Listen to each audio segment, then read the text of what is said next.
This one thing has made the high tunnel so difficult for us to use and almost not effective in some situations, and that is there are 4 things that you do not want to mess up when getting your high tunnel ready for your property. Whether it's a large high tunnel or a small high tunnel, this is something that we learned personally when we put our high tunnel on our property here. And we had multiple things that we learned through the process that will definitely help you out so that you can really start growing and utilizing those shoulder seasons. So a lot of you guys will ask, what is a high tunnel? Well, a quick synopsis on that is a high tunnel is not a greenhouse. A high tunnel is more of a temporary structure. It's considered temporary. It's covered usually with a UV protected plastic that has multiple year rating on it. And it's a way for you to really extend your growing season for your climate, your zone that you're in. And you can use a high tunnel to extend it when it comes to spring and fall to protect your crops from frost.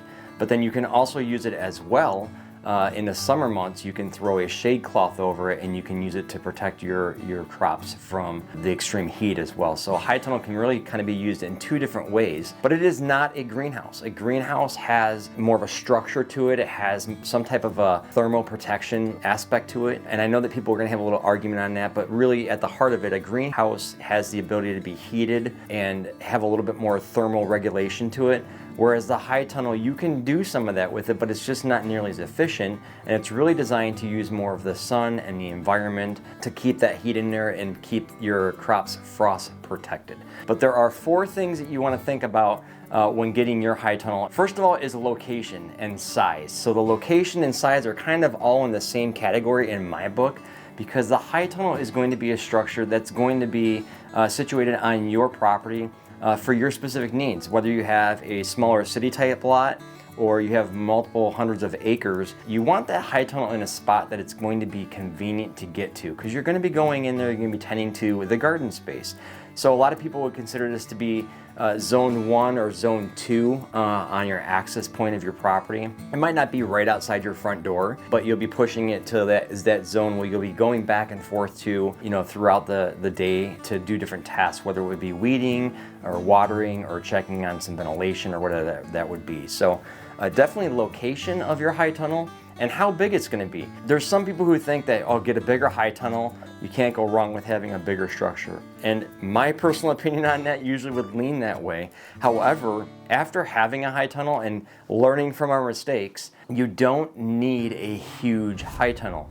You can grow a lot of crops in a small space, and you can still utilize your indoor space and outdoor space to really complement one another and to have an extended growing season without taking up a huge footprint. It doesn't have to be this monstrosity of a structure. You can utilize it in different ways so that you're still growing food throughout the season. And whether you're just a personal grower for your own private community type of thing, or you're a market gardener, your needs on size are going to vary greatly when it comes to that. So size and location, make it convenient, and really think through the process. This is something that you're going to put some stakes in the ground. You're going to really kind of have set up for longer term use. So even though it's temporary, it's definitely going to be a thing that's on your property. It's in your ground that you set some infrastructure around, because it's not just a seasonal put it up and take it down type of thing. Hang on guys, real quick, I'm going to interrupt you. If you can hit the subscribe button down there below, that would help us out a ton with our channel growing, getting the word out there, and supporting what we do here at Heartway Farms. Thanks a lot guys.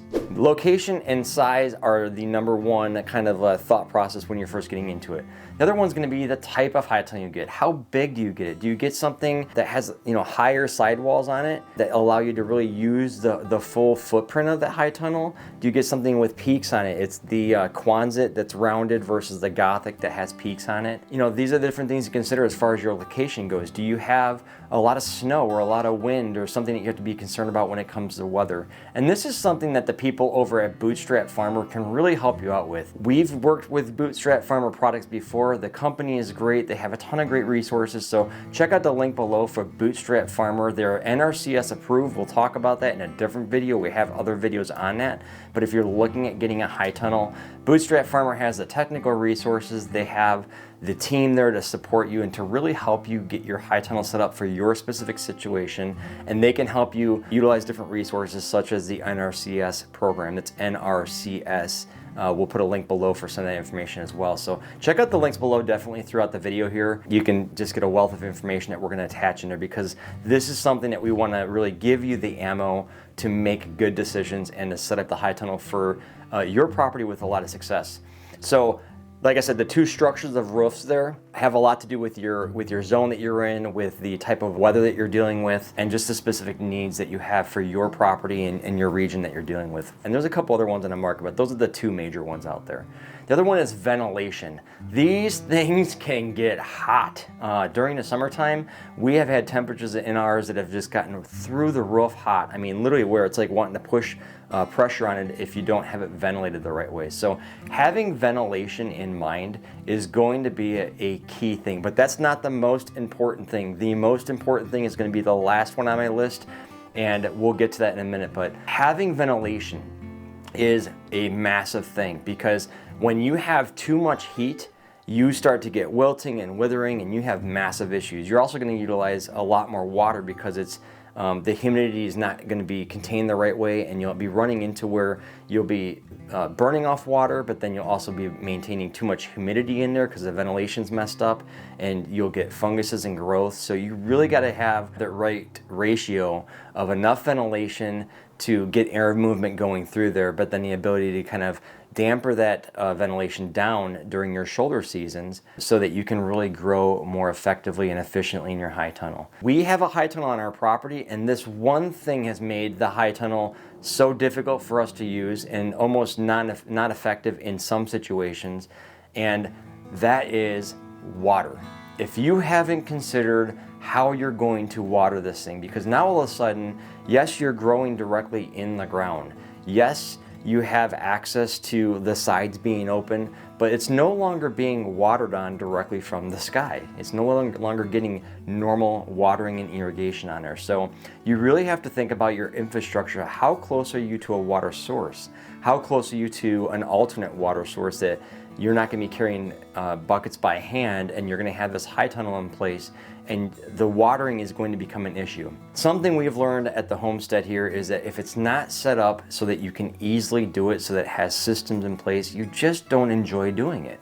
And so having water figured out for your high tunnel it's a huge priority. And I know that sounds like a basic thing, but at the end of the day, it's a kind of a shift in how you're growing all of a sudden, because you don't have that natural ability just to kind of get that passive water from the sky in, especially in different regions that have just good water all the time. But you have to be able to move that water from wherever it's going or wherever it's been to getting it to the right location.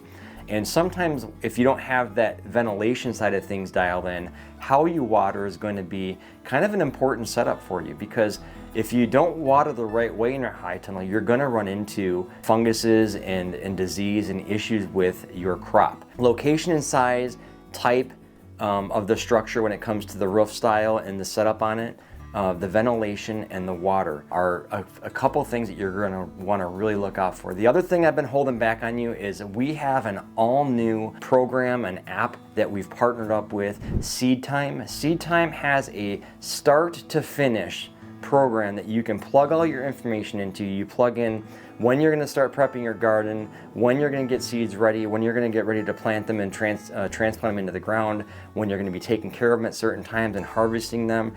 They have a complete package, link below, for Seedtime.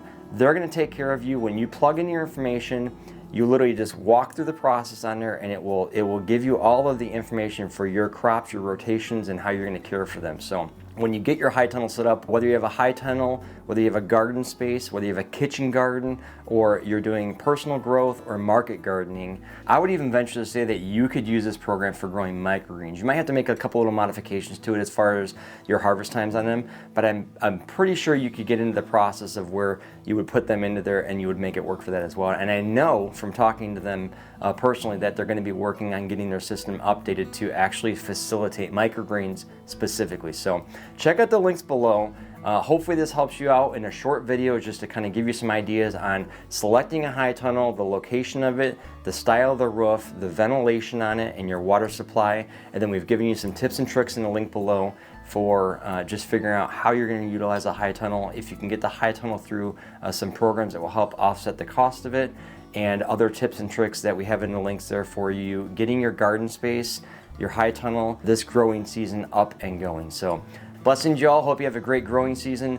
Make sure you hit that subscribe button to support the channel, support the family and all the work here at the farm, and give this a thumbs up if it just got your juices thinking there as far as how you're gonna get your growing season started off this year. Blessings.